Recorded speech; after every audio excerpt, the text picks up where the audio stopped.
अऊज़ु बिल्लाहि मिनश्शैतानिर्रजीम बिस्मिल्लाहिर्रहमानिर्रहीम अल्हम्दुलिल्लाह वस्सलातु वस्सलामु अला रसूलिल्लाह व अला आलिहि व सहबिहि अजमईन अम्मा बाद।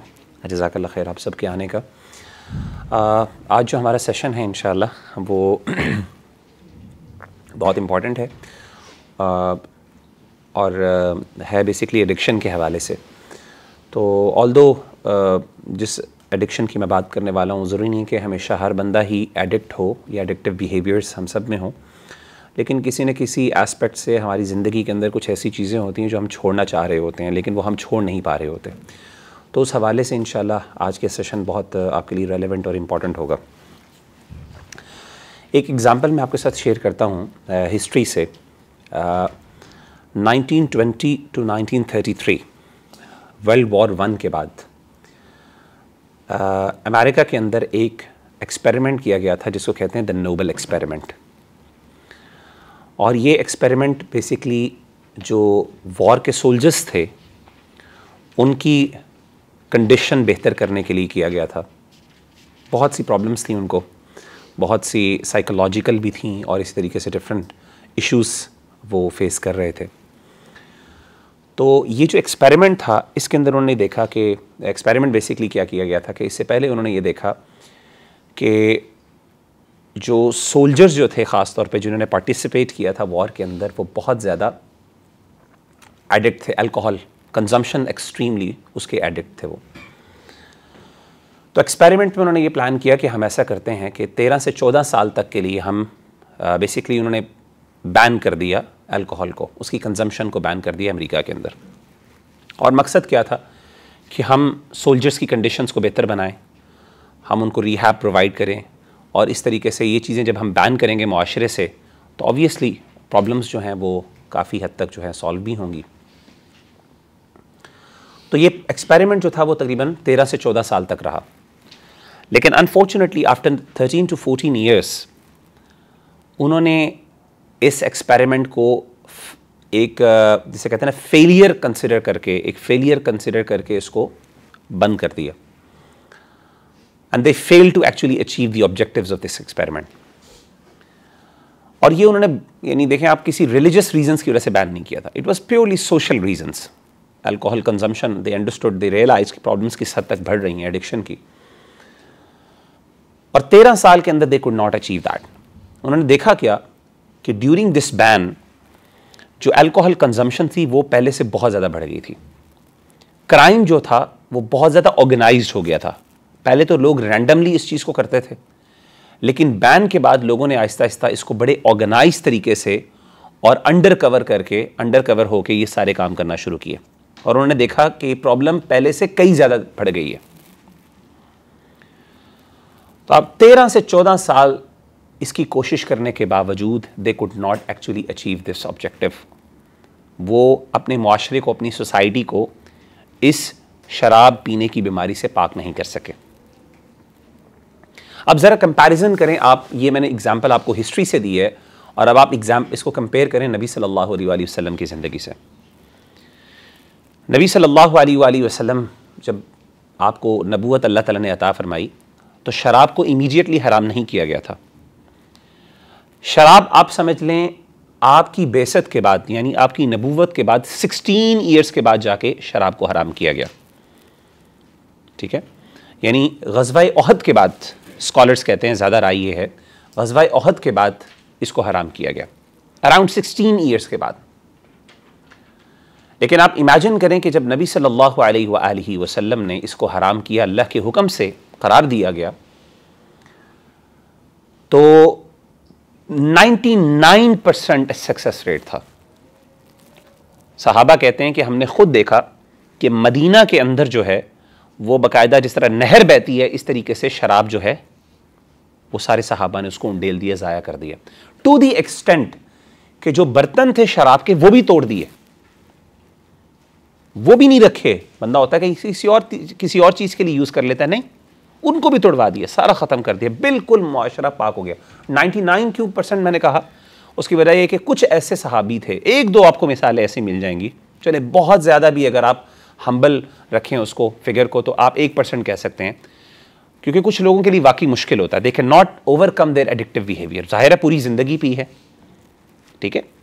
लेकिन 99 पॉइंट आप समझ लें 9% या फिर 99% पूरा आप सल्लल्लाहु अलैहि वसल्लम ने मुआशरे को साफ कर दिया, और आज तक अल्हम्दुलिल्लाह मुसलमानों के अंदर ये बीमारी अब नहीं है, अल्लाह का शुक्र। तो सवाल ये है कि वो काम जो वेस्ट नहीं कर सका, और बल्कि उन्होंने देखा कि ये अब बुराई मजीद बढ़ गई है, फेलियर के बावजूद हमारे दीन ने उसको करके दिखाया।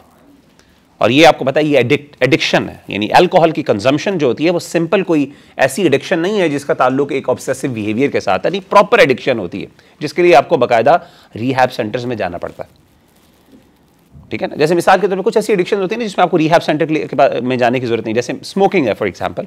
अब स्मोकिंग ऑब्वियसली इसकी भी एडिक्शन होती है लोगों को, लेकिन वो इतनी सिवियर नहीं होती कि आपको उसके लिए प्रॉपर एक रिहैब सेंटर में जाना पड़े। इंसान थोड़ा सा अपनी ज़िंदगी में डिसिप्लिन लाए, कुछ अपनी ज़िंदगी के लिविंग पैटर्न्स को चेंज करे तो इंसान ओवरकम कर लेता है अल्हम्दुलिल्लाह, और लोग करते भी हैं, अल्लाह का शुक्र है। लेकिन अल्कोहल और ये ड्रग मिसयूज़ या अब्यूज़ जिसको हम कहते हैं, इसके अंदर आपको प्रॉपर रिहैब से गुजरना पड़ता है, तब जाके आप इसको, यानी आपको एक्सटर्नल हेल्प चाहिए होती है, तब जाके इसको ओवरकम करते हैं। लेकिन हमारे दीन के अंदर नबी सल्लल्लाहु अलैहि वसल्लम ने इस चीज़ को करके दिखाया। तो मैंने आपको बताना ये था कि इसके लिए हमें इंपॉर्टेंट चीज़ ये है कि वी नीड टू अंडरस्टैंड कि सिर्फ एडिक्शन जैसे प्रॉब्लम्स और जितनी भी साइकोलॉजिकल प्रॉब्लम्स हैं, हमें सिर्फ उसको दुनियावी एस्पेक्ट से या मेडिकल साइंस के ऊपर 100% रिलाई नहीं करना चाहिए। We need to actually see कि हमारा दीन किस तरीके से हमें हेल्प आउट करता है। मैंने आपको बताया हमारे पास सक्सेस रेट मौजूद है, हमारे पास रिजल्ट्स मौजूद हैं अल्हम्दुलिल्लाह, सोशल भी और प्राइवेट लेवल के ऊपर भी, जहां से हम ये प्रूव कर सकते हैं कि अल्हम्दुलिल्लाह हमारा दीन ये काम कर सकता है। तो हमें एक मुसलमान को चाहिए कि जब वो किसी प्रॉब्लम से निकलना चाह रहा हो तो सिर्फ मेडिकल साइंस पर रिलाय ना करे, सिर्फ साइकोलॉजिस्ट के ऊपर रिलाय ना करे, ठीक है ना, इस तरह के प्रोफेशनल्स के ऊपर सिर्फ रिलाय ना करे, बल्कि दीन के ऊपर भी देखे, कोशिश करे कि मुझे वहां से कोई सोल्यूशन मिल जाए। और मैंने आपको बताया कि उसके अंदर सॉल्यूशंस मौजूद हैं। सवाल यह है कि नबी सल्लल्लाहु अलैहि वसल्लम ने किस तरीके से ये सक्सेस अचीव की, कि लोगों को इस एडिक्शन से, इस तरह की बुराइयों से निकाला, इस मुआशरे को कैसे पाक किया। जनरल अगर मैं आपको बताऊं, आगे मैं चाहे आपको कुछ 2-3 अहम चीज़ें, पॉइंट्स बताऊंगा जिसके ज़रिए, जो हमारा दीन हमें बताता है, जिसके ज़रिए इंशाल्लाह अगर हम अपनी ज़िंदगी में करें तो हमें फ़ायदा हो सकता है। लेकिन उससे पहले मैं आपको ये बताना चाहूँगा कि अगर आप जनरली, अगर आप मुझसे जनरल आंसर मांगें कि 1 लाइन आंसर हमें बता दें कि किसकी बुनियाद पर हमारे दीन ने ये सक्सेस हासिल की, तो उसका जवाब है फेथ बेस्ड इंटरवेंशंस। ईमान, ईमानी क़ुव्वत एक ऐसी क़ुव्वत है कि अगर किसी बंदे के अंदर वो डेवलप हो जाए ईमानी क़ुव्वत, तो उस बंदे के लिए बड़ी से बड़ी एडिक्शन और प्रॉब्लम से निकलना आसान हो जाता है फंडामेंटली। यानी ईमान की स्ट्रेंथ आपको हेल्प आउट करती है उस एडिक्शन से, उस प्रॉब्लम से, उस ऑब्सेसिव बिहेवियर से निकलने के लिए। तो अगर कोई बंदा ये समझे कि मुझे दीन से कोई हेल्प चाहिए और मैं इस अपनी प्रॉब्लम से बाहर निकल आऊं, तो अगर वो ये ना समझे ना कि मुझे अपने ईमान को बेहतर करना है, अल्लाह के साथ रिलेशन बेहतर करना है, अगर वो इस चीज़ को इग्नोर करता है तो माजरत के साथ शायद दीन उसके लिए उतना हेल्पफुल ना हो। यह हदीस जो है सही बुखारी की है। सैयदा आयशा फरमाती हैं कि इन्नमा नज़ल अव्वल मा नज़ल मिन्हु सूरतुम मिनल मुफस्सल, कि कुरान मजीद की जब रेवलेशन स्टार्ट हुई तो सबसे पहले अल्लाह ताला ने आगाज़ किया मुफस्सल सूरतों में। कुरान मजीद की सूरतों को ना कैटेगराइज किया जाता है, तवाल भी हैं, मुफस्सल भी हैं, ठीक है ना, तो मुख्तलिफ उसकी कैटेगराइजेशन मौजूद है। तो एक कैटेगरी है जिसको मुफस्सल कहते हैं, मुफस्सल कहते हैं विद ब्रेक्स। आमतौर पर सूरतुल हुजुरात से लेके सूरतुन नास तक की जो सूरतें हैं इनको मुफस्सल सूरतें कहते हैं। क्यों इनको मुफस्सल सूरतें कहते हैं? क्योंकि आप देखेंगे कि ये जो सूरतें हैं इनके अंदर बहुत ज़्यादा पॉजेज आते हैं दरमियान में, आयात बहुत छोटी छोटी हैं, ठीक है ना। मिसाल के तौर पे कुल अऊज़ु बिरब्बिन नास, मलिकिन नास, इलाहिन नास, मिन शर, छोटी छोटी आयात। तो मुफस्सल सूरतें इनको कहते हैं, जो आखिरी सूरतुल हुजुरात से लेके 27वें पारा जो है हमारा 27 चैप्टर, वहाँ से लेके एंड तक है। अच्छा, इन सूरतों की ख़ास बात क्या है? इन सूरतों के अंदर अल्लाह ताला ने प्राइमरली जन्नत और जहन्नम का जिक्र किया, क़यामत के बारे में जिक्र है। आपको पता है कि बहुत सी जो आपको हेयर आफ्टर के हवाले से बहुत सी चीज़ें, तज़किये के हवाले से बहुत अहम सूरतें हैं ये, ठीक है। तो हज़रत आयशा फरमाती हैं कि सबसे पहले जब कुरान मजीद का नुज़ूल शुरू हुआ, सबसे पहली कौन सी सूरत नाजिल होना शुरू हुई थी? सूरतुल आला, ठीक है ना, वो भी आखिरी इन्हीं मुफस्सल सूरतों में से थी। तो आपने फरमाया कि फीहा ज़िक्रुल जन्नति वन्नार, जन्नत और जहन्नुम के उसमें तज़किरे थे, ईमान का, ईमान बिल आखिरा और इस तरह के तज़किरे थे। कहती हत्ता इज़ा साबन नासु इलल इस्लामी नज़ल अल हलाल वल हराम, जब लोगों ने इस्लाम को अच्छी तरह अपने साथ लगा लिया, एम्ब्रेस कर लिया, तो फिर अल्लाह ने हलाल और हराम को नाजिल करना शुरू कर दिया। मदीना में जाके अहकामात नाजिल अल्लाह ने करना शुरू किए। और आप फरमाती हैं वलौ नज़ल अव्वल शैइन ला तशरबुल खम्र लक़ालू ला नदउल खम्र अबदा, अगर अल्लाह ताला पहले ये हुक्म नाजिल कर देते कि शराब ना पियो, हलाल और हराम की पहले ये अहकामात नाजिल होना शुरू हो जाते, तो लोग ये कहते, सहाबा ये कहते, जो ऑडियंस थी कुरान मजीद की वो कहती कि हम ये कर नहीं सकते, हम शराब को नहीं छोड़ सकते, हमारे लिए मुमकिन नहीं, हमने पूरी ज़िंदगी गुजारी है, it's part of our society, it's part of our life in fact. इस तरीके से आपने फरमाया वलौ नज़ल ला तज़नू, अगर पहले ये नाजिल हो जाता कि जिना ना करो, लक़ालू ला नदउ ज़िना अबदा, तो वो कहते कि कभी भी हम जिना नहीं छोड़ सकते। ऑब्वियसली ये भी एडिक्टिव बिहेवियर, ऑब्सेसिव बिहेवियर्स होते हैं, आज भी देख लें, पॉर्न एडिक्शन इसी की एक किस्म है, ऑल्दो एक छोटी किस्म है, लेकिन आप देखें कि इस तरह के एकदम अगर एक बंदे को कहा जाए सब कुछ छोड़ दे, फौरन उसके लिए छोड़ना मुश्किल हो जाता है। तो पहले क्या चीजें नाजिल की? जन्नत और जहन्नम की। ईमान बढ़ा, इंसान का दिल नरम हुआ, जब इस्लाम उन्होंने मोहब्बत से कबूल किया, उसको अच्छी तरह एम्ब्रेस किया, और वो इस्लाम एक्चुअली उनकी लाइफ के अंदर ट्रांसलेट होना शुरू हो गया, तो अब उनके अंदर फेथ इतना स्ट्रांग हो गया, उनके पास ऐसी स्ट्रेंथ उनको हासिल हुई कि अब उनके लिए जिना, शराब और इस तरह की सारी गंदगी छोड़ना आसान हो गई, टू दी एक्सटेंट कि जब कुरान मजीद के अंदर हुक्म नाजिल हुआ शराब की हुर्मत का, तो सब कुछ उन्होंने ऐसे साफ कर दिया वो। तो इससे पता चला कि ईमान बुनियाद, दीन की बुनियाद ईमान। तो सब चीजें, जितने भी आप ये सेल्फ हेल्प बुक्स पढ़ लें, मैं हमेशा सेल्फ हेल्प बुक्स में मुझे बहुत पढ़ने का शौक है, लेकिन सेल्फ हेल्प बुक्स के अंदर सबसे बड़ा मसला, मल्टीपल प्रॉब्लम्स है, आमतौर पर मैं भाइयों को बताता भी हूं, जो सबसे बड़ी प्रॉब्लम सेल्फ हेल्प बुक्स के अंदर यह है कि किसी जगह पे भी ईमान की बात नहीं होती। हालांकि ईमान इज बुनियाद, वो बुनियाद होती है, वो बेस होती है। टोटल सेल्फ रिलायंस होता है, टोटल सेल्फ रिलायंस होता है कि भाई आप कर सकते हो, आप करो। भाई वो मुझे वहां से मोटिवेशन कहां से मिलेगी, वो स्ट्रेंथ कहां से मिलेगी जिससे मैं कर सकता हूं?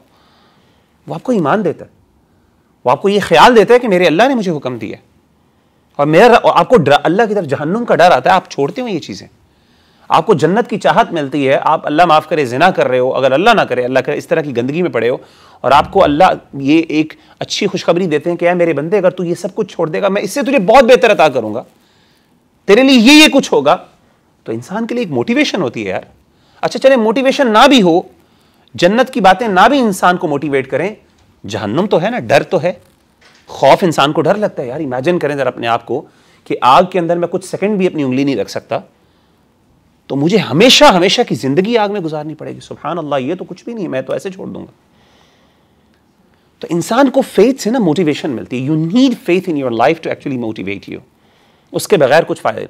तो मैं बताना ये चाह रहा हूँ कि हमें एक इंपॉर्टेंट चीज़ जो अपने जहन में, यानी जो हमें अपनी ज़िंदगी के अंदर ख़ास तौर पे जिसको बहुत ज़्यादा अहमियत देनी है, वो ये है कि हर चीज़ की बुनियाद ईमान।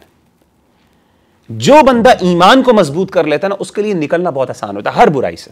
लेकिन अगर आप उसको छोड़ दें और इधर उधर की कोशिश हम करें कि जी हमें इसके अलावा कुछ चीज़ें मिल जाएं, तो that would be actually difficult for us in that phase. अब मैं आपको एक और मिसाल देता हूँ, प्रैक्टिकल मिसाल देता हूँ। जैसे मैंने आपको मिसाल दी ना, एक तो नबी सल्लल्लाहु अलैहि वसल्लम की हज़रत आयशा की हदीस से, अब ज़रा मैं आपको इसकी एक प्रैक्टिकल मिसाल देता हूँ, एक बंदे की जिसने एक्चुअली ये मिसाल दी। आप में से कितने लोग हैं जिसको मुअज़्ज़म बेग का पता है? मुअज़्ज़म बेग का पता है किसी को? एनीवन? आपको पता? नहीं? ओके, चलें, do search him. Basically he was एक ब्रिटिश पाकिस्तानी है, मुअज़्ज़म बेग, इंग्लैंड में होते हैं। इनको यूएस गवर्नमेंट ने डिटेन कर लिया था, गालिबन 2003 के अंदर इनको डिटेन किया था। इनको पाकिस्तान से, हाँ, इनको पाकिस्तान में पहले पकड़ा, और उसके बाद पाकिस्तान में पकड़ने के बाद इन्होंने पहले बगराम जेल अफ़गानिस्तान के अंदर भेजा, फिर वहाँ से इन्होंने गुआंटानामो बे जो है, जो बड़ी मशहूर वहाँ पे इनका डिटेंशन सेंटर है, वहाँ पे अंदर इनको भेजा। ये भी थे, उनके साथ कुछ और लोग भी थे। इनको टेररिस्ट यानी ये एक्यूज़ करके कि he was involve in terrorism, ठीक है ना, उस तरह की एक्टिविटीज़ के अंदर इनकी इन्वॉल्वमेंट। बहरहाल एक गलत इनको इनके ऊपर एक्यूजेशंस करके इनको पकड़ लिया और इनको ले लिया। फिर बाद में इन्होंने इनको गवर्नमेंट ने रिहा भी कर दिया क्योंकि it was they were all false accusations, कोई उनका ताल्लुक नहीं था उसके साथ। फिर उन्होंने बाकायदा जाके केस भी किया गवर्नमेंट के ऊपर और उन्होंने फिर बहुत से इनके इंटरव्यूज़ हुए और वो पूरी कहानी बताते हैं किस तरीके से इनके साथ ज़्यादती और जुल्म किया गया और वहाँ पे किस तरीके से इनको टॉर्चर किया जाता था इस्लाम के नाम पे। सिर्फ he was just a practising Muslim, कोई एक्यूजेशन नहीं, कोई गलत काम नहीं है, लेकिन उसके बावजूद उन्होंने पकड़ लिया। और किस तरीके से आप देखें कि ये रजीम्स जो हैं वो इंसान को जो है वो पूरी ज़िंदगी इंसान के लिए ऐसे अल्लाह माफ़ करे, पूरी ज़िंदगी इंसान, बाज़ औक़ात लोग बेचारे सर्वाइव ही नहीं कर पाते इस चीज़ से, साइकोलॉजिकली इस चीज़ से इसको ओवरकम नहीं कर पाते। They literally break you psychologically and physically as well. तो ये मुअज़्ज़म बेग हैं, ये बताते हैं कि इनके बहुत से इंटरव्यूज़ आप सुनिएगा। इन्होंने एक ना अपने इंटरव्यू के अंदर एक वाक़या बयान किया। उन्होंने कहा कि एक दफ़ा ना मुझे एक खातून की तरफ से एक मैसेज आया, she was I think an American woman. तो उन्होंने कहा कि are you the same person who was in that jail Guantanamo bay, आप उसके अंदर थे, उस डिटेंशन सेंटर में थे? तो उन्होंने कहा यस आई वाज। तो कहती I was there as well, मैं भी थी वहाँ पे। तो इन्होंने कहा कि I don't remember, I don't recall कि हमारे साथ कुछ फीमेल्स भी थी, तो हम तो सारे मेल्स थे उधर। तो उन्होंने कहा नहीं मैं वहाँ पे थी लेकिन मैं गार्ड थी वहाँ पे, I was a guard, I was your guard. तो चूंकि she was a female guard तो उनकी इतनी इंटरेक्शन नहीं होती थी इनसे, कुछ गार्ड्स की इंटरेक्शन होती थी उसके साथ, तो उनको पता नहीं था कि फीमेल गार्ड्स भी इस तरह मौजूद हैं। बहरहाल तो कहती हैं कि उस खातून ने कहा कि मैं जो है ना आपसे बहुत इंस्पायर्ड हूँ। मैंने कहा कैसे इंस्पायर्ड है, what is the reason of your inspiration? तो उसने कहा कि मेरी आपसे, आप लोगों से, आप सब भाइयों से जो मुसलमान हैं उनसे ये इंस्पिरेशन ऐसी है कि जब आपके साथ ज़्यादतियाँ होती, जब आपको मारा जाता और जब आपको टॉर्चर किया जाता, उसके बाद मैं आपको देखती थी, इतनी वर्स्ट और इनह्यूमेन एक्सपीरियंस के बाद आप सब भाई मिलते और आप जो है ना जाके अल्लाह ताला से दुआ करते और दुआ करने के बाद एक दूसरे को हौसला देते थे। तो उस वक्त इतनी सख्त कंडीशंस और इतने इनह्यूमेन एक्सपीरियंस और टॉर्चर के बावजूद आपका अपने दीन के साथ जो लगाव था ना, कहती it was an inspiration for me. कहती मैं होती ना, मेरे ऊपर जब भी कोई मुश्किलात आती हैं तो मैं क्या करती हूँ, I go to drugs, I do this, मैं मतलब जो गंदगी मैं कर सकती हूँ मैं करती थी, क्योंकि ज़िंदगी में मुश्किलात तो हर बंदे के ऊपर आती हैं। ये हो ही नहीं सकता कि हर बंदे की 100% परफेक्ट लाइफ हो। जब मेरे ऊपर मुश्किलात आती थी जो बहुत हल्के लेवल की होती थी, I would resort back to the drugs, I would literally do drugs. लेकिन जब मैं आपको देखती थी, मुसलमानों को, जब उनके साथ ये मामलात हुए और जिस तरह के तरह आप देखिएगा गुआंटानामो बे में किस तरीके से अल्लाह माफ़ करे वो जो उनके वाक़यात हैं, इंसान की रूह कांप जाती है लिटरली। तो कहते हैं कि इंसान जो है ना, आई वुड जस्ट, और कहती है कि इस चीज़ की वजह से, इंस्पिरेशन की वजह से, I want to become a Muslim, I want to have that experience. मैं चाहती हूँ कि वो कौन सी ऐसी स्ट्रेंथ है, वो कौन सी ऐसी ताकत है जो आपको इतने बड़े बड़े वर्स एक्सपीरियंस से आपको इतने सैनिटी के साथ आपको आज रिहा कर दिया और आज अपनी सैनिटी के साथ जो है ना, जो है आप सर्वाइव कर चुके हैं उस मसले को। तो कहती है कि I want to tell you that I have become a Muslim and I am your sister in Islam now.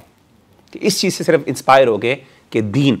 So verse से वर्स कंडीशंस, एडिक्शन तो बहुत छोटी चीज़ है, तो आम नेचुरली, और आपको पता है एडिक्शन बहुत ज़्यादा ड्रग्स करने की बहुत सी दो बड़ी वजूहत होती हैं, और बहुत सी वजूहत हैं। एक बड़ी वजह इंसान के ऊपर डिफ़िकल्टीज़ होती हैं, मुश्किलात भी होती हैं, बिकॉज इंसान के ऊपर वो जो स्ट्रेस होती है, वो जो परेशानी होती है, उसको कम करने के लिए इंसान क्या करता है, कोशिश करता है कि मैं कोई ना कोई ऐसे ड्रग्स या कोई ऐसी चीज़ें करूँ। मैं बहुत से केसेस आते हैं मेरे पास। सबसे पहले इंसान स्लीपिंग पिल्स से स्टार्ट करता है कि मुझे नींद आ जाए, नींद नहीं आती, रिलैक्स होने के लिए स्लीपिंग पिल्स। और आपको पता है स्लीपिंग पिल्स अगर आप ज़्यादा खाना शुरू हो जाएं वो एडिक्टिव हो जाती हैं, इंसान उनका एडिक्ट हो जाता है। And if you can not leave that, आपको प्रॉपर मेडिकेशन चाहिए होती है, प्रॉपर रिहैब हेल्प चाहिए होती है डॉक्टर्स के थ्रू, तब जाके आप जो है ना उसे ओवरकम करते हैं। I know a case of a sister, एक सिस्टर है जो मेरे साथ अभी भी राब्ते में है। She is the person who is addicted to the sleeping pills. कहती है मैं छोड़ूं ना, रमज़ानुल मुबारक is the most difficult for me, क्योंकि वहाँ पे होता क्या है, रोज़ा रखना पड़ता है। जब रोज़ा रखती हूँ तो फिर मुझे क्या होता है कि मुझे जब वो लैप्स आता है उसके अंदर बहुत ज़्यादा, तो फिर मुझे वो जो है वो कहती है मेरा पेट भी ख़राब होता है, मुझे उल्टियाँ आती हैं और पता नहीं क्या क्या कुछ। और फिर चूंकि वो फैमिली को बता भी, फिर अब ये भी वो मसले हैं कि फैमिली को भी नहीं बता सकते कि इस तरह के मसले हैं। वेल लोगों के लिए ना बड़ी प्रॉब्लम्स होती हैं, तो आहिस्ता आहिस्ता इंसान चीज़ों में आता है। लेकिन एक बंदा, जिस बंदे के अंदर ईमान मजबूत है, जैसे मैंने आपको ये बताया, तो इंसान को क्या होता है, हिम्मत होती है, इंसान फिर लड़ता है, इंसान कहता है नहीं मैंने ओवरकम करना है। तो ईमान के बगैर कोई एस्केप नहीं है, मैं आपको बता दूं। तो एक तो ये मैंने आपको बतानी थी कि फेथ बेस्ड इंटरवेंशंस जो हैं वो बहुत ज़रूरी हैं। एक चीज़ जो है हमारे दीन के अंदर, अब आइए थोड़ा सा मैं आपको दीन के हवाले से बात करता हूं कि हमारा दीन किस तरीके से जो है वो हेल्प आउट करता है एडिक्टिव बिहेवियर से बाहर निकलने के लिए। एडिक्टिव बिहेवियर के हवाले से अगर आप देखें तो हर बंदा एडिक्टिव बिहेवियर से एक तरीके से बाहर नहीं निकलता, मल्टीपल वेज होते हैं, ये मैं आपको बता दूं। कुछ लोग होते हैं जो तदर्रुज का प्रिंसिपल है ना, तदर्रुज का मतलब इंक्रीमेंटल चेंजेस जिसे हम कहते हैं कि आहिस्ता आहिस्ता, कुछ लोग उससे बाहर निकल सकते हैं, और कुछ लोग ऐसे हैं जो कि फौरन भी निकल आते हैं बाहर। उनको कोल्ड टर्की करना पड़ता है, एकदम stop it right now and I am not gonna do this again. तो मिसाल के तौर पे हमने ये देखा है, हमारे भी एक्सपीरियंसेस हैं, जैसे पोर्नोग्राफी की एडिक्शन हो जाती है लोगों को। कुछ लड़के हैं ऐसे ही हैं जिन्होंने वाकई एक दफा छोड़ा तो आज तक अल्हम्दुलिल्लाह दोबारा नहीं देखा, although it was difficult for them, it was almost impossible for them to leave it. लेकिन हुआ ये कि दे डिड कोल्ड टर्की किया, उसके बाद that's done on the spot का, बस अब नहीं देखना, और उसके बाद दे लेफ्ट कि मैंने नहीं करना, बस ये मेरे लिए नुकसानदेह। तो कुछ लोगों के लिए वाकई ये आसान होता है, वो कर सकते हैं। इसी तरीके से मुझे अपना एक्सपीरियंस याद है कि मुझे एक ज़माने में शौक चढ़ गया था सीजन्स देखने का। I was not that much practising in that time. तो ये सीजन्स आपको पता है कि ये जो होते हैं टेलीविजन सीरीज़, खासतौर पे इंग्लिश सीरीज़, मैं बहुत देखता था। मूवीज़ इतने देखता था कि लिटरली उस ज़माने में U-torrents चलते थे। तो जब भी मैंने अपने 6-6, 5-5, 8-8, 10-10 मूवीज़ लगाई होती थी डाउनलोडिंग पे, मैंने आना कॉलेज से आना, तो उस ज़माने में ओ लेवल्स कर रहा था, A levels कर रहा था, मैं वहाँ पे वापस आता तो मैंने देखा लगाए होती थी 6-6 मूवीज़। पेरेंट्स मेरे यहाँ पे होते नहीं थे, पेरेंट्स बाहर होते थे, अकेला होता था मैं नाना नानी के पास, कंप्यूटर मेरे पास होता था, इंटरनेट मेरे पास होता था, आप सोच लें।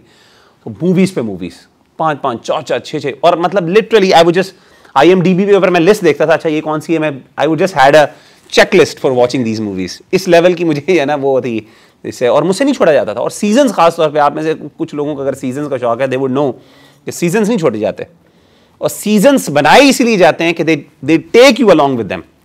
मूवी तो है ना, खत्म कर ली, खत्म हो गया, मेरी खत्म हो गई यार, I've seen it, watched it, done। लेकिन सीजन ये होता है कि अनलेस एंड अनटिल वो खत्म नहीं हो गए, हर मूवी के हर एपिसोड के एंड पे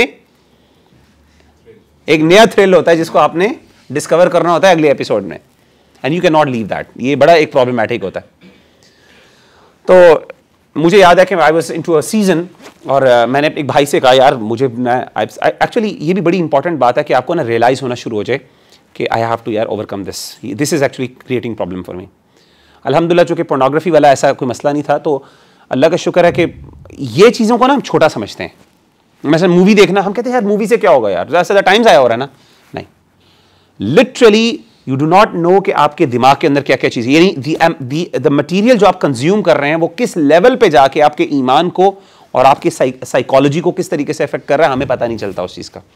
ये जस्ट लाइक सिगरेट है, आपने सिगरेट स्मोक किया, उसके बाद आपने कह दिया यार मुझे तो कुछ नहीं पता चला, कहते हैं जी ये कैंसर हो जाता, मैं बिल्कुल ठीक हूं, मैं धुआं ही गया ना अंदर, चलो ठीक है यार मैं उसको, यानी कहने का मतलब है कि बिकॉज आपको वो इफेक्ट फौरन नहीं पता चलता। कुछ चीजें ऐसी होती हैं जिसको फौरन खाने से फौरन पता चल जाता है, और ये बड़ी ब्लेसफुल होती हैं, और जिसका हार्म स्लो हार्म होता है ना, और इस तरह का स्टेल्थ मोड के अंदर जाके वो आपको हार्म देती है चीज ना, वो इंसान के लिए बड़ी नुकसानदेह होती है। तो बहरहाल अल्लाह का शुक्र है मुझे रियलाइज़ हुआ कि यार मुझे इससे ना बाहर निकलना है, ये बहुत ओवर हो गया, और जाहिर है फिर गंदगी उसमें बहुत ज़्यादा सीजन्स के अंदर। वैसे मुझे वैसे भी हॉलीवुड की आपको पता है, वैसे वो एक पूरी अलग दुनिया है। तो मुझे याद है कि मैंने अपने एक दोस्त के साथ, अपने एक भाई के साथ शेयर किया, मैंने कहा यार मैंने करना है तो help me out in this, मैं कैसे करूँ, अकेला हूँ कैसे करूँ। तो उसने कहा कि मुझसे वादा कर, मैंने कहा मुझे बताएगा, कोई वादा करेगा तूने अपने जो है ना वो एपिसोड्स जो हैं जो रोज़ाना की 5 देखते हो तो अब तुमने 2 में आ जाना या 3 पे आ जाना। मैं समझा वो मेरे साथ ना कोई थोड़ा सा तदर्रुज वाला वो है ना, वो मेरे से वादा लेगा। तो मैंने कहा चल ठीक है, मुझसे वादा। कहता वादा करके तू सीज़न आज के बाद नहीं देखेगा कोई भी। मैंने कहा यार ये क्या। और मुझे याद है कि उसने कहा मुझे ना अभी भी मैं आपको बताऊंगा नहीं क्योंकि वो अच्छी चीज़ बतानी क्या। I was watching a season और उसके ना एक सीज़न फिनाली रहता था, आखिरी लास्ट एपिसोड रहती थी और उसने अगले हफ्ते रिलीज़ होना था। इमेजिन करें कि वो बंदे का क्या पीक होता है। मुझे उसने कहा कि आपने नहीं देखना। मैं कहा मुझसे वादा कर। मैंने कहा यार अच्छा मुझे वो देखने दे उसके बाद। कहता है नहीं, कहता है अगर तू वाकई, कहता है उसने मुझसे पूछा, उसने कहा तू छोड़ना चाहता है? कहता है पे द प्राइस फॉर दैट। जब तूने उसकी प्राइस पे की होगी ना कि यार मैंने वो आखिरी एपिसोड नहीं देखी, तो इंसान को होगा यार मैं I can't go back. Relapse बंदा जो है ना वो बचने की कोशिश करता है। लेकिन अगर आपने वो देख ली ना, फिर आप कहते हैं यार अच्छा ठीक है एक और देख लें फिर खत्म कर लेंगे। नहीं, खत्म अभी करनी है। लिटरली ही टुक, मैंने बचने की इधर उधर कोशिश की बट ही डिड दैट। उसने मुझसे प्रॉमिस करवाया, अल्हम्दुलिल्लाह उसके बाद से आज तक मैंने नहीं देखा। I still did not watch that last episode. Imagine करें।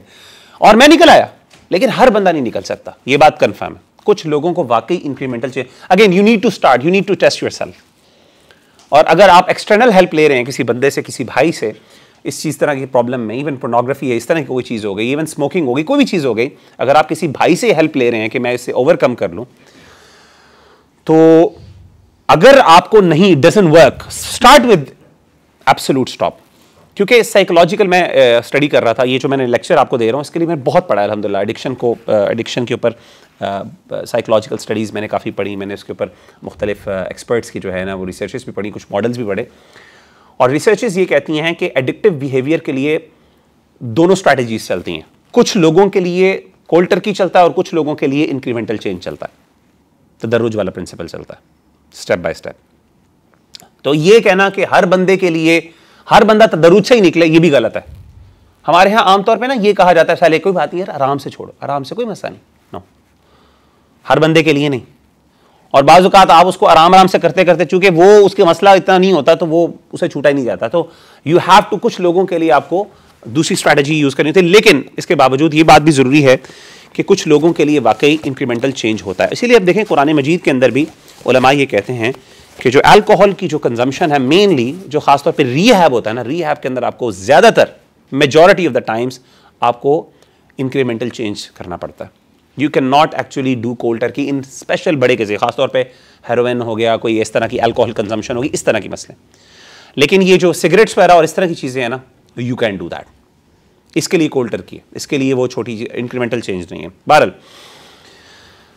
आपको पता है कि हमारे दीन के अंदर जो शराब को हराम किया गया वो 3 फेजेस पे किया गया।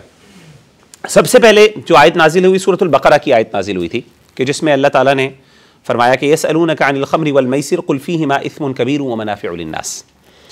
कि नबी सल्लल्लाहु अलैहि वसल्लम ये आपसे जुए, अच्छा मज़े की बात ये है कि जुआ जो है ये भी एडिक्टिव बिहेवियर है। इवन DSM-5 जो आपका है, DSM कहते हैं ये जो आपका जो साइकोलॉजिकल डिजीज़ के बारे में जो मैनुअल तैयार किया गया है ना, अमेरिकन साइकोलॉजिकल एसोसिएशन ने, पूरी दुनिया के अंदर वो रेफरेंस के तौर पे यूज़ किया जाता है।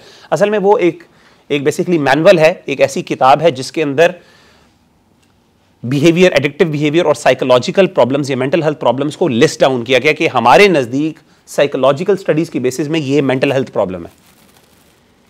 तो बाकायदा जुआ जो है, जुआ मैसिर, ये बाकायदा एडिक्टिव बिहेवियर के अंदर इसको एज ए मेंटल डिसऑर्डर के तौर पे उसके अंदर रिकॉर्ड आज तक मौजूद है।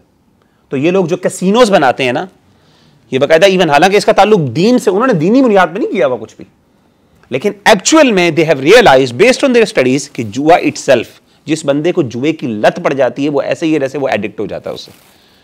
और आपने जिंदगी देखी, आपने लोगों की देखी होगी जिनको जुए की लत पड़ती है ना, फिर वो अल्लाह माफ़ करे वो सब कुछ बेच देते हैं, वो अपना आप भी बेच देते हैं माज़अल्लाह, बाज़-औक़ात इस लेवल पे वो चले जाते हैं। तो बाकायदा एडिक्टिव बिहेवियर्स हैं। अल्लाह ताला कुरान मजीद में फरमाते हैं कि नबी सल्लल्लाहु अलैहि वसल्लम ये आपसे जुए के बारे में और आपसे शराब के बारे में पूछते हैं, इनको कहिए कि फ़ीहिमा इस्मुन कबीरुन व मनाफिउ लिन्नास, इसमें गुनाह और नुकसान ज़्यादा है लेकिन कुछ ना कुछ बेनिफिट्स हैं। तो उलमा कहते हैं कि बहुत से सहाबा ने जब ये आयत नाजिल हुई तो छोड़ दिया, ये कहते हुए कि यार जिस चीज़ के अंदर नुकसान ज़्यादा है, why should I indulge into that. तो कुछ सहाबा ने वही ना कर दी और उधर उसी वक्त ही छोड़ दिया। कुछ लोगों के लिए इतना ही काफ़ी था, लेकिन कुछ लोगों के लिए भी इतना काफ़ी नहीं था। दे सेड अच्छा चलो यार फ़ायदा तो है ना, कुछ फ़ायदा तो है ना, 100% हराम तो नहीं है ना, तो लेट मी इंजॉय दैट। तो हमारे यहाँ भी ज़्यादातर माशाल्लाह यही करते हैं। बहरहाल फिर उसके बाद कुछ देर के बाद सूरतुन निसा की आयत नाजिल हुई, और सूरतुन निसा की आयत नंबर 43 में अल्लाह ने फरमाया या अय्युहल्लज़ीना, फिर अल्लाह ने थोड़ी देर बाद हुक्म नाजिल किया ला तक़रबुस्सलात व अंतुम सुकारा हत्ता तअलमू मा तक़ूलून। कुछ कंडीशंस और कुछ चेक्स लगा दिए कि नमाज के करीब ना आओ यहाँ तक कि तुम्हें पता चल जाए कि तुम क्या कह रहे हो। तो नशे की हालत में नमाज नहीं पढ़नी। अब ये दूसरा हुक्म था कि भाई अब इसको प्रैक्टिकली लाइफ के अंदर इसकी हुर्मत कुछ ना कुछ स्फेयर के अंदर मना करना शुरू कर दी, जिस तरीके से अमेरिका के अंदर भी हुआ। अमेरिका के अंदर जैसे मैंने आपको शुरू में मिसाल दी 1920s के अंदर, 1920s के अंदर जब वो नोबल एक्सपेरिमेंट किया गया तो उसके बाद उन्होंने क्या किया, जब वो नहीं उसको यानी जब वो एक्सपेरिमेंट फेल हो गया तो उन्होंने क्या किया, उन्होंने कुछ चेक्स लगाना शुरू कर दिए। और वो चेक्स क्या लगा दिए कि अच्छा यार हम इसको बुरी तरीके से छोड़ नहीं सकते, इसको ख़त्म नहीं कर सकते, ऐसा कर लेते हैं हम ये चेक लगाते हैं कि भाई आपने ड्राइविंग के दौरान नहीं पीनी, ठीक है, आपने पब्लिक स्पेस में फॉर एग्जांपल नहीं पीनी, फलां जगह पे आपने नहीं पीनी, लेकिन इसके अलावा प्राइवेट लाइफ में आप पी सकते हैं। फिर उन्होंने ये भी किया कि एक सेफ कंजम्पशन का एक बार भी उन्होंने सेट कर दिया कि इतनी जो कंजम्पशन है अल्कोहल की वो सेफ है, इससे ऊपर होगी एक दिन के अंदर तो वो आपके लिए नुकसानदेह है। लेकिन रीसेंट स्टडीज़ के अंदर ये बाकायदा ऑलमोस्ट कंसेंसस इसके ऊपर हो चुका है कि कोई भी सेफ कंजम्पशन ऑफ अल्कोहल का लेवल नहीं है। इट्स टोटली इवन एक घूंट भी उसका आपके लिए नुकसानदेह। बहरहाल तो कुरान मजीद में दूसरी चीज़ कहा कि नमाज के अंदर जिस तरीके से उन्होंने भी कुछ चीज़ें रिस्ट्रिक्ट की, तो हमारे दीन के अंदर सेकंड लेवल के ऊपर क्या किया कि नमाज के अंदर और इस तरीके से नेकी के कामों के अंदर कह दिया कि अब आपने शराब पी के ये काम नहीं करना। तो उलमा कहते हैं कि फिर कुछ लोगों ने ये देखा कि यार ठीक है कि अब नमाज के अंदर ये मतलब इतनी नापाक चीज़ है कि हम शराब के बाद नमाज नहीं पढ़ सकते, तो let us actually overcome that. और फिर आखिर में सूरतुल माइदा की आयत नंबर 90, ये थर्ड जो ऑब्लिगेशन था जो आपकी तरफ नाजिल हुई आयत, वो ये थी या अय्युहल्लज़ीना आमनू इन्नमल खम्रु वल मैसिरु वल अंसाबु वल अज़लामु रिज्सुम मिन अमलि शैतान फज्तनिबूहु लअल्लकुम तुफ्लिहून। कि जो है जुआ और इस तरीके से ये आपका मैसिर जो है आपका जुआ शराब और इस तरीके से ये बुतों के सामने जो नजराने पेश किए जाते हैं और इस तरीके से ये जो फाल निकाला करते थे, ठीक है ना, गुड ओमन और बैड ओमन की डिटर्मिनेशन किया करते थे उस ज़माने में मुख्तलिफ़ तरीके से तीरों के ज़रिए, और इस तरीके से आपने अल्लाह ने कहा ये सारी रिज्सुम मिन अमल शैतान, ये शैतान की गंदगी, शैतान के बुरे आमाल की गंदगी, इट्स वर्स्ट, इट्स हराम, फज्तनिबूहु, इससे बच जाओ, मना कर दिया लअल्लकुम तुफ्लिहून, ताकि तुम कामयाब हो गए। तो ये फाइनल ऑब्लिगेशन थी जो अल्लाह ताला ने नाजिल की, और इसके बाद फिर सहाबा ने कुल्ली तौर पे छोड़ लिया। अब तीन चीज़ें हैं जो मैं समझता हूँ कि जिसके ज़रिए आप जो है तीन प्रैक्टिकल चीज़ें मैं इंशाल्लाह आपको बताता हूँ। ये तो मैंने आपको जनरल चीज़ें कुछ ओवरव्यूज़ दिए आपको। तीन काम बड़े इंपॉर्टेंट हमारे दीन के अंदर बयान किए गए हैं। मैं ये नहीं कहता कि अगर आप ये तीन काम करते हैं तो आप 100% इससे आउट हो जाएंगे, निकल जाएंगे, लेकिन स्टडीज़ प्रूव करती हैं कि जिन लोगों ने ये तीन काम किए हैं it help them a lot in overcoming their addictive behaviours. कोई भी एडिक्शन हो सकती है, एक्सट्रीम लेवल की भी हो सकती है, माइनर लेवल की भी हो सकती है। अगर माइनर लेवल की है तो फिर तो आप आराम से निकल आएंगे इंशाल्लाह, लेकिन अगर एक्सट्रीम लेवल के एडिक्टिव बिहेवियर्स हैं जैसे हेरोइन है या इस तरह की चीज़ें होंगी, अल्लाह माफ़ करे, या इस तरह की एडिक्शन में अगर आप हैं तो, या फिर और कोई सीरियस किस्म के ड्रग्स हैं, तो उसके अंदर फिर आपको जो है वो मेंटल यानी एक्सटर्नल हेल्प के साथ ये काम कर रहे हैं। पहली चीज़ जो है वो है मुसाहबा, companionship, good company. Actually studies prove करती हैं कि बड़ी बड़ी अच्छी कंपनी ऑफ फ्रेंड्स ये आपको हेल्प करते हैं इस प्रॉब्लम से बाहर निकलने के लिए। ये मैंने आपको जो मुअज़्ज़म बेग की बात बताई थी, ये अपने उसी इंटरव्यू के अंदर बताते हैं कि उस खातून ने ये कहा था कि जिस तरीके से आपकी बॉन्डिंग थी ना, जो भाई जिस तरीके से यू वुड इंजोर ये सारा टॉर्चर और ये सब कुछ, इट वाज एन इंस्पिरेशन, सुभान अल्लाह। और मुअज़्ज़म भी यही कहता है कि हमारा जो भाइयों का आपस में जो एक ताल्लुक था ना, स्ट्रॉन्ग जो बॉन्ड था, उसकी वजह से actually it helped us actually survive. वरना अकेला होना अकेले बंदे के लिए बहुत मुश्किल होता है बाज़ औक़ात। लेकिन ईमान का ना इस लेवल पे इंसान पहुंच जाता है कि इंसान को किसी की ज़रूरत नहीं होती, अल्लाह के साथ ऐसा कनेक्शन होता है, इंसान निकल आता है बाज़ औक़ात, लेकिन हर बंदे के साथ नहीं होता। नॉर्मली आपके भाई आपके साथ होना तो हेल्प होती है। मैं आपको एक मज़े की मिसाल देता हूँ। एक बंदा है डॉक्टर पॉल ब्रैंड। अच्छा, इस बंदे की किताब है बड़ी मशहूर, जो basically he was actually a physician, doctor. इसकी किताब का नाम है a gift that nobody wants. ठीक है, गूगल में आपको मिल जाएगी, ये मेरे ख्याल है काफ़ी पुरानी लिखी गई है। तो ये जो बंदा है ये 1960s या 70s के अंदर गालिबन इसने किताब है, 1980s में किताब लिखी है, I don't exactly recall that, लेकिन पुरानी है, 1900s के अंदर बेसिकली इसने किताब लिखी थी। He was a surgeon in fact. तो इंटरेस्टिंग बात यह है कि ये इस किताब के अंदर किस गिफ्ट की बात करता है। ये कहता है गिफ्ट ऑफ पेन। कहता है ये जो पेन है ना, आपको जो तकलीफ होती है, ये अल्लाह का इतना बड़ा गिफ्ट है कि आप इमेजिन नहीं कर सकते। ये हमारा एक किस्म का सर्वाइवल मैकेनिज्म है।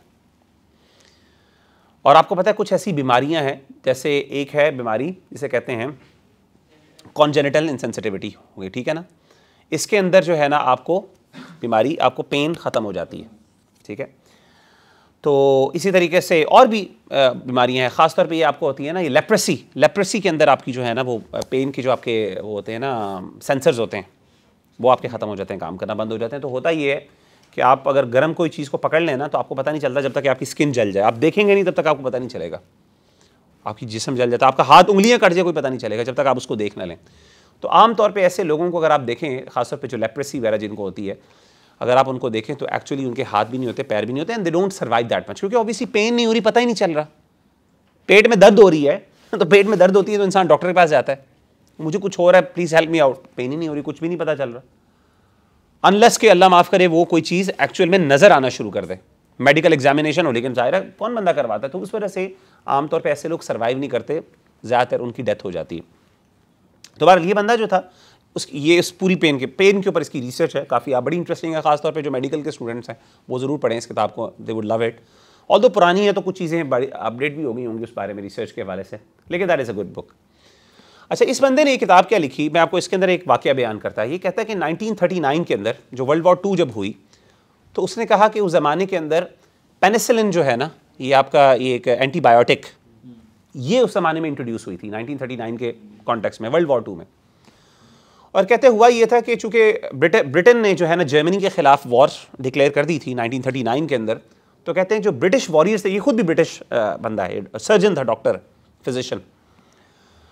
तो कहते हैं कि हुआ ये कि पेनिसिलिन जब इंट्रोड्यूस हुई ना, तो उस ज़माने में ये रॉ फॉर्म में थी, अभी इतनी प्यूरिफाइड, इसमें बहुत ज़्यादा इम्प्योरिटीज़ मौजूद थी। एक ये येलो किस्म का, थिक किस्म का ये वो होता था, एक किस्म का आप समझ लें लिक्विड होता था, जो ये इंजेक्ट किया जाता था बॉडी के अंदर। और कहते हैं ये इतना पेनफुल, क्योंकि इम्प्योर होता था, इसमें प्योरिटी नहीं होती थी।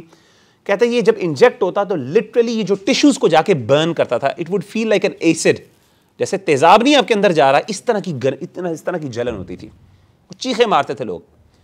लेकिन जब ये इंट्रोड्यूस हुआ, एंटीबायोटिक थी, तो इट वाज एक्चुअली रूमर्स फैल गए कि ये एक लाइफ सेविंग ड्रग है, इट्स अ मिरेकल ड्रग का इसको नाम दिया गया पेनिसिलिन को। ये खुद ही ये सारी बातें बताता है कि किस तरीके से इंट्रोड्यूस हुआ।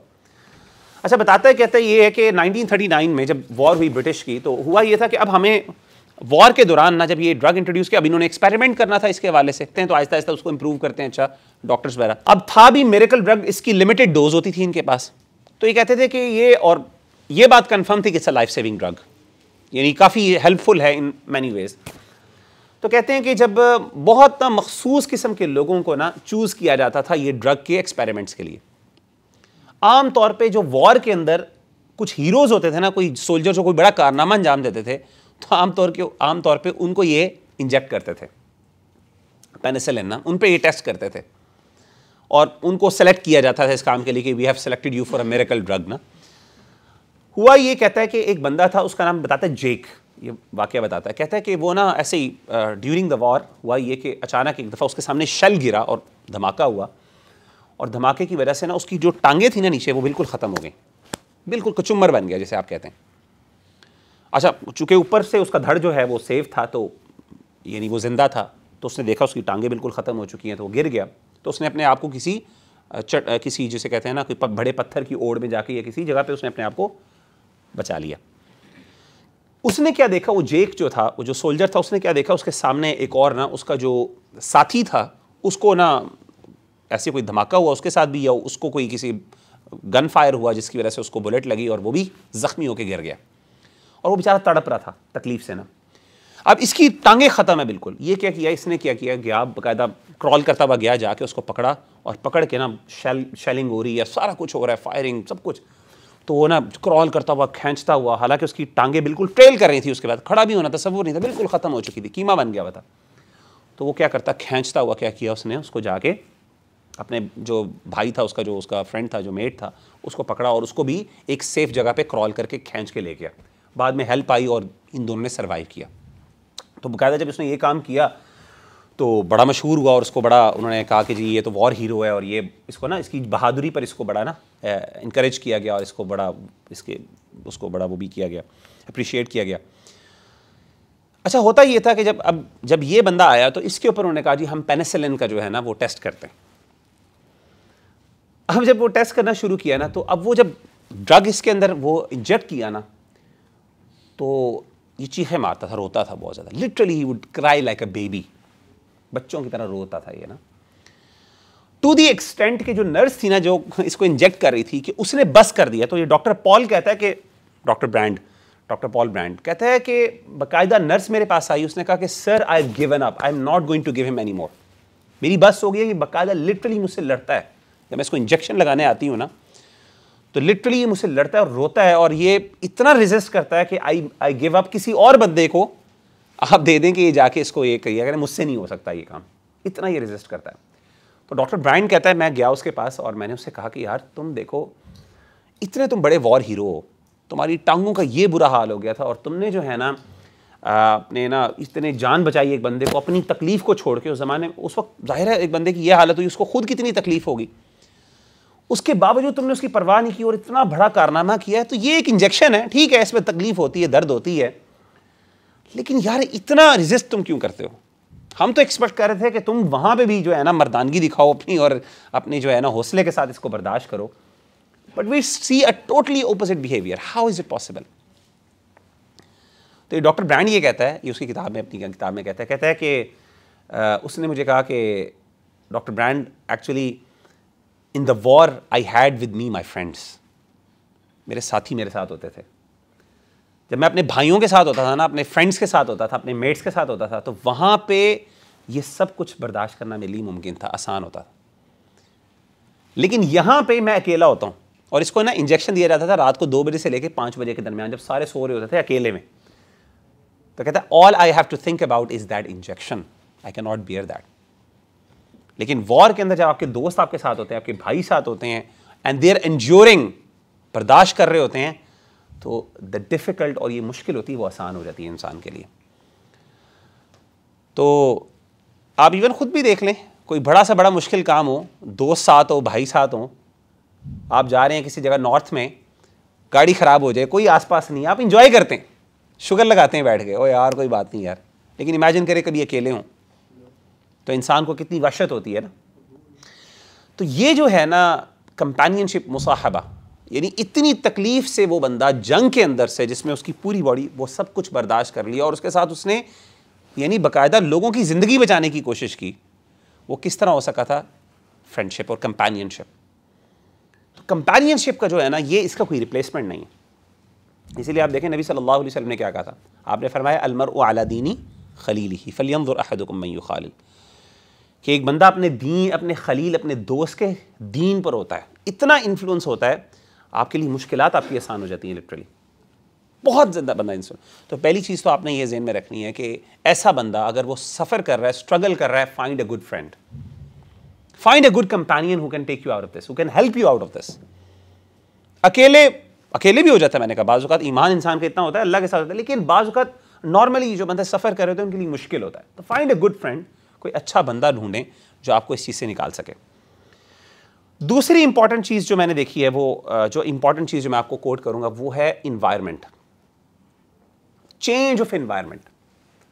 मैं आमतौर पे कोई बाज़ औक़ात अगर पोर्नोग्राफी के हवाले से कोई बंदा मुझे कहना मैं उस पर एडिक्ट हूँ, तो मैं कहता हूँ आप ऐसा करें स्टार्ट में। अगेन ये हेल्पफुल चीज़ें, they don't guarantee 100% change, but they are helpful.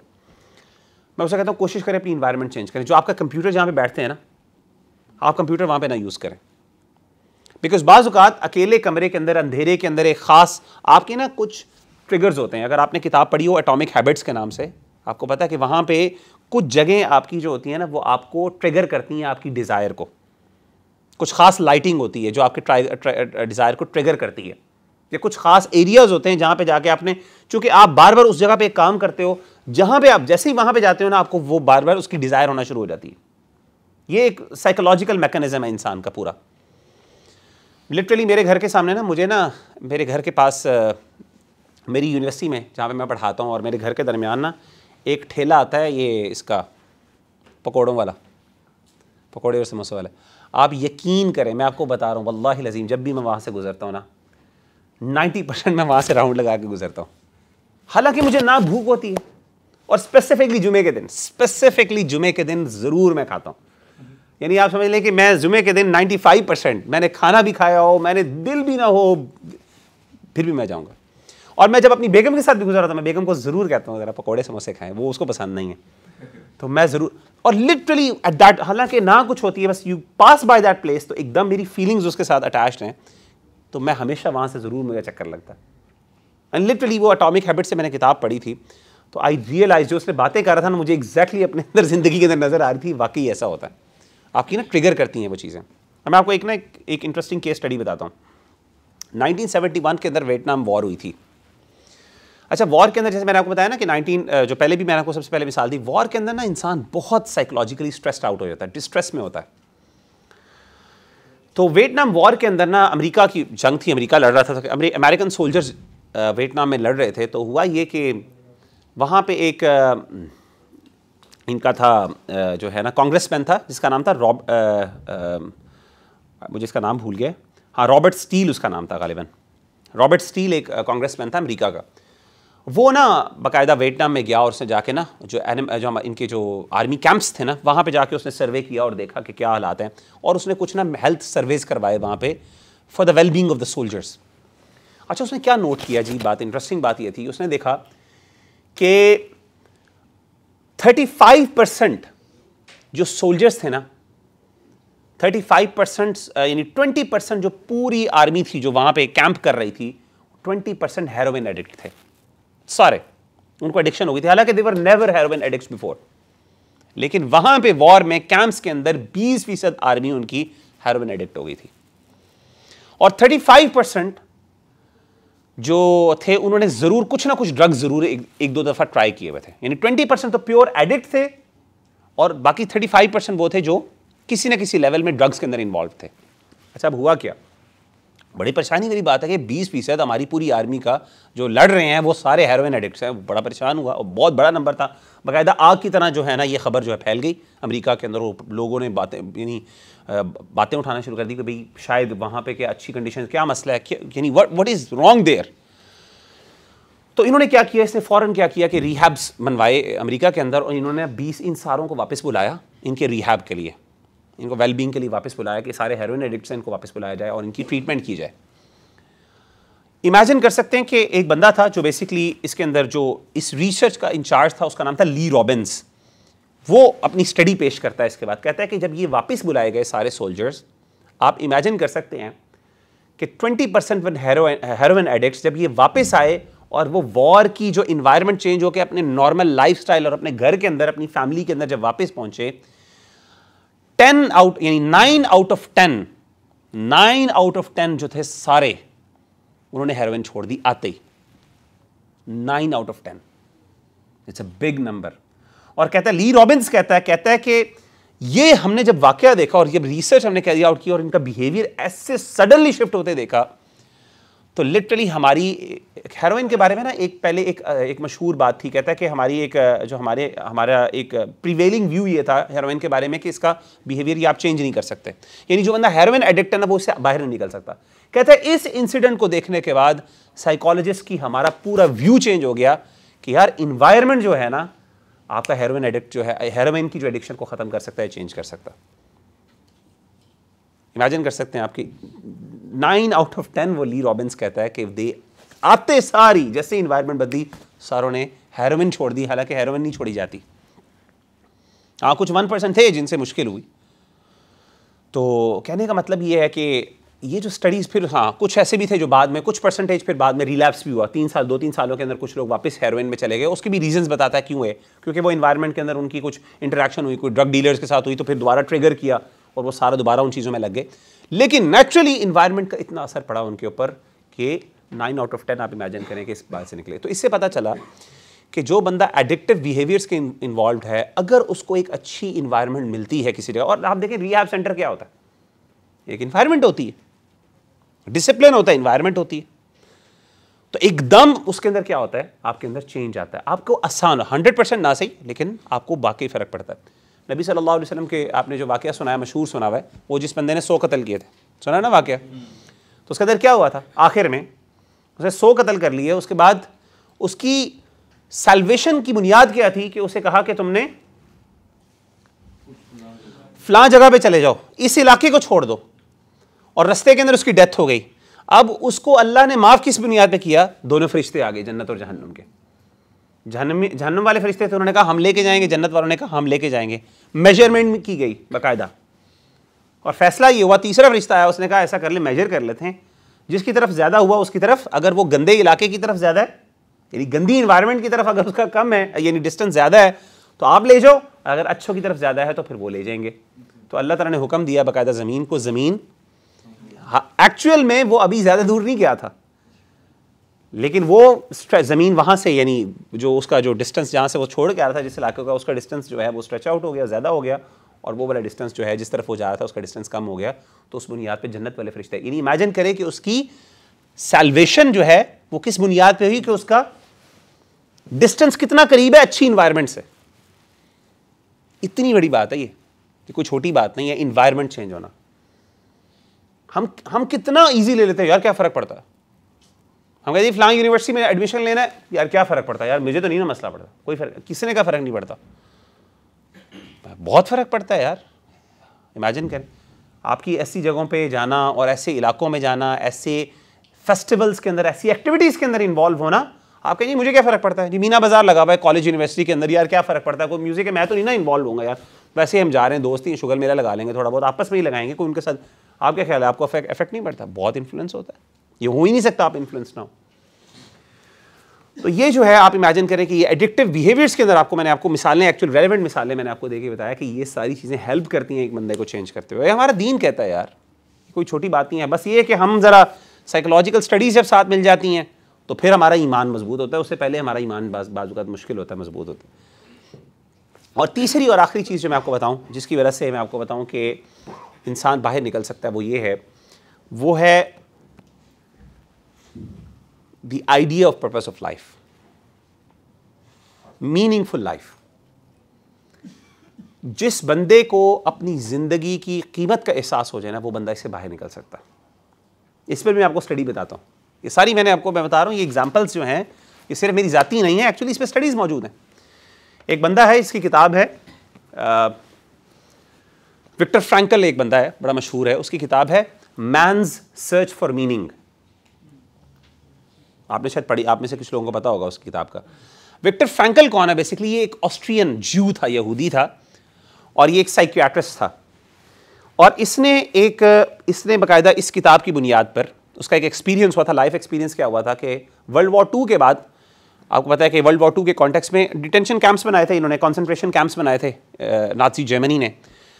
तो इसको पकड़ लिया था उस कैंप के अंदर, इसको भी, ये भी पकड़ा गया था उसमें, यहूदी था, तो जर्मन्स ने पकड़ के इसको भी फेंक दिया कॉन्सेंट्रेशन कैंप में। तो कहता है कि मैं जब गया, इसकी पूरी कहानी है, वो आप सुने, वो पढ़ें आप इसका book man search for meaning, बहुत रेलिवेंट बुक है आप सबके लिए, ज़रूर इस तरह की चीज़ें पढ़ें। आपको, इंसान को एहसास होता है कि यार ये जो चीज़ हमारी दीन हमें बताता है, हम उस चीज़ों को कितना लाइट ले जाते हैं बाजू का। तो बंदा क्या कहता है, विक्टर फ्रैंकल ये कहता है कि मैं जब वहाँ पे गया उसके अंदर, कॉन्सेंट्रेशन कैंप के अंदर, तो वहाँ पे मेजॉरिटी लोग सर्वाइव नहीं करते, मर जाते हैं।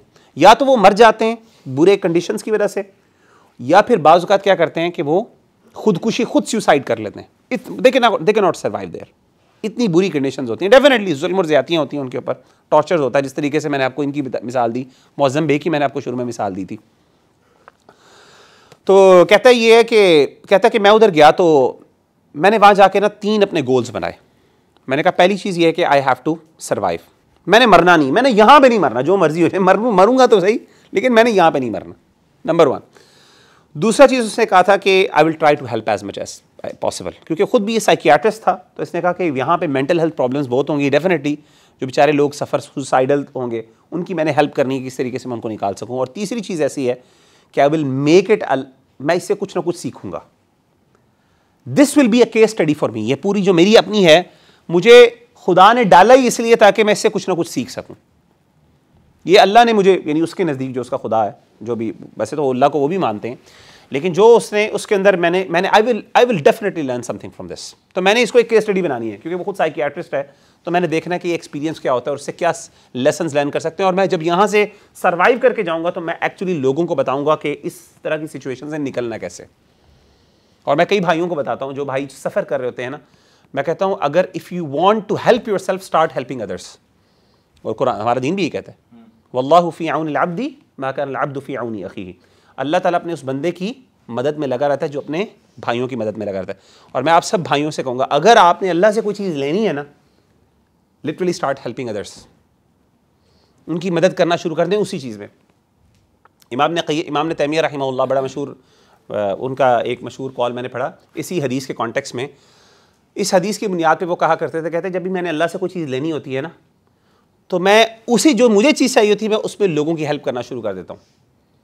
इसलिए क्योंकि मेरे नबी ने कहा है कि अल्लाह फिर मेरी हेल्प करेगा, तो अल्लाह फिर मेरे लिए वो चीज़ आसान कर देते हैं। तो actually if you looking for a job, literally and I can, बात लंबी हो जाएगी, मेरे पास एक और केस स्टडी मैं को बताता। If you are looking for a job and you can find a job, start helping others to find a job.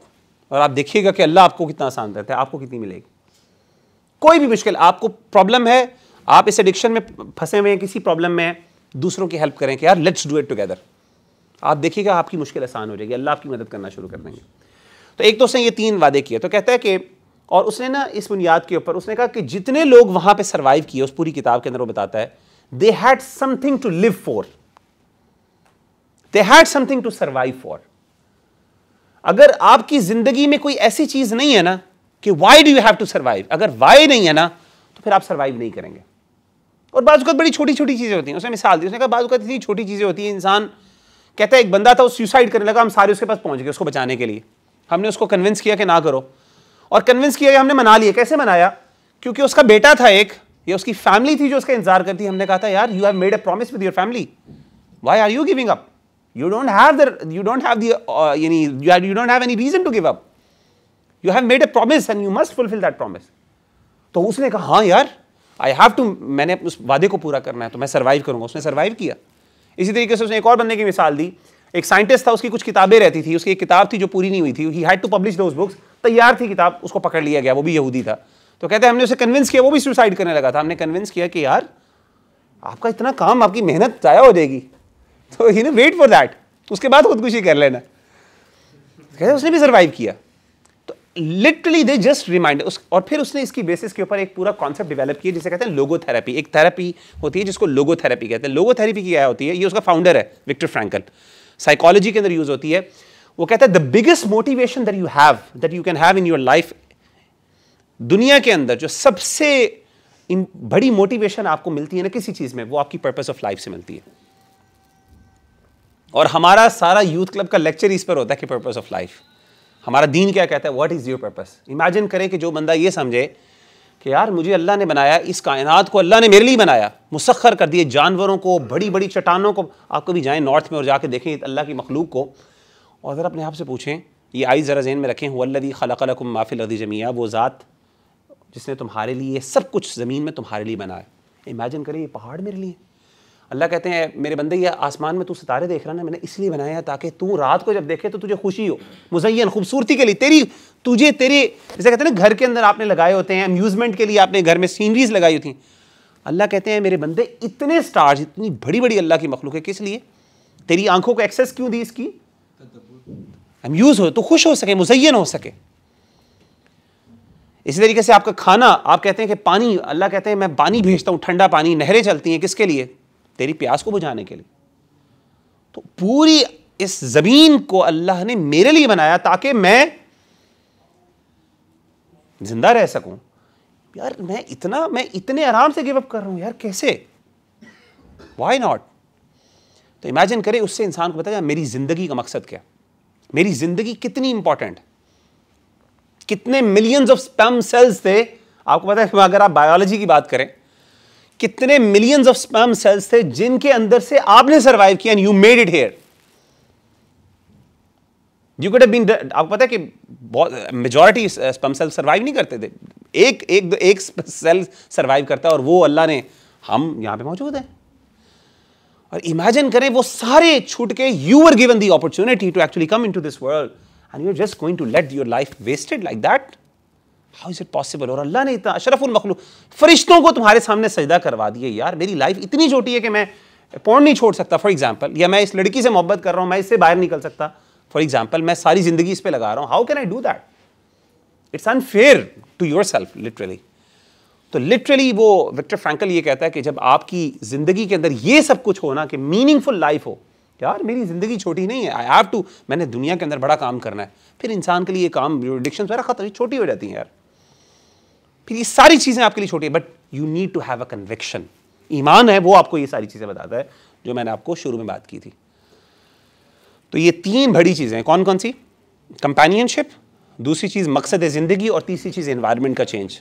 ये तीन काम हमने करने हैं इंशाल्लाह। और इसके साथ आपकी रूट्स और फाउंडेशन के अंदर ईमान होना चाहिए, और ईमान कैसे बढ़ाना है वो हम सबको पता है। ये चीज़ें आ जाए ना तो इंशाल्लाह कोई बड़ी से बड़ी एडिक्शन हो, बड़ी से बड़ी आप मुश्किल हो ना, आप निकल सकते हैं उससे।